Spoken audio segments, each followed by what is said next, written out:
Hi friends, இப்போ நடிகை கீர்த்தி சுரேஷ் கல்யாணம் கோவாவில் மிக சிம்பிளா நடந்தது. அண்ட் அதுக்கப்புறம் கிறிஸ்டின் முறைப்படி அங்க ஒரு திருமணம் பண்ணாங்க.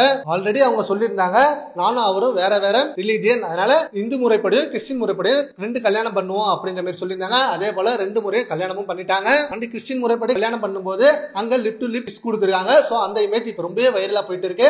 அது சோசியல் மீடியால செமையா ட்ரெண்ட் பண்ண ஆரம்பிச்சது. தொடர்ந்து இந்த போஸ்ட் ஏன் போட்டாங்க, இது ஏன் வெளிப்படையா வெளியிட்டாங்க அப்படின்ற மாதிரி நிறைய கொஸ்டின் கேட்டுட்டு இருக்காங்க. பட் அது கிறிஸ்டின் முறைப்படி கல்யாணம் பண்ணும்போது அந்த ஒரு இன்சிடென்ட் இருக்கும் தான் அப்படின்னு அவங்க தரப்புல இருந்து நிறைய பேர் சொல்றாங்க. இப்ப இத பத்தி அபிஷியலா கீர்த்தி சுரேஷ் அவர்கள் இதை ரிலீஸ் பண்ணதுக்கான ரீசன் அவங்க சொல்லுவாங்க. அண்ட் கீர்த்தி சுரேஷ் திருமணத்திற்கு விஜய் அவர்களும் த்ரிஷா அவர்களும் ஒன்னா போயிருந்தாங்க. அண்ட் அதுதான் சோசியல் மீடியால ரொம்ப வைரல் நியூஸா போயிட்டு இருந்தது.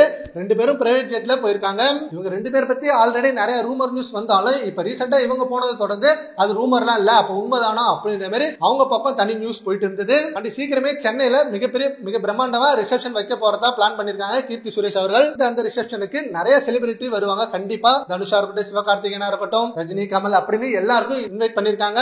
சோ அந்த ஈவென்ட்ல எல்லாரும் மீட் பண்ண அதிக சான்சஸ் இருக்கு. அண்ட் இவங்களோட லவ் மேரேஜுக்கு நிறைய பேர் வாழ்த்துக்களும் தெரிவிச்சிட்டு இருக்காங்க. சரி, ஓகே ஃப்ரெண்ட்ஸ், கீர்த்தி சுரேஷ் அவர்கள் கொடுக்க போற கிளாரிஃபிகேஷன் நீங்க எவ்வளவு வெயிட் பண்ணீங்கன்றதை நம்ம கான்வர்ஸ்ல கமெண்ட் பண்ணுங்க. Thank you friends.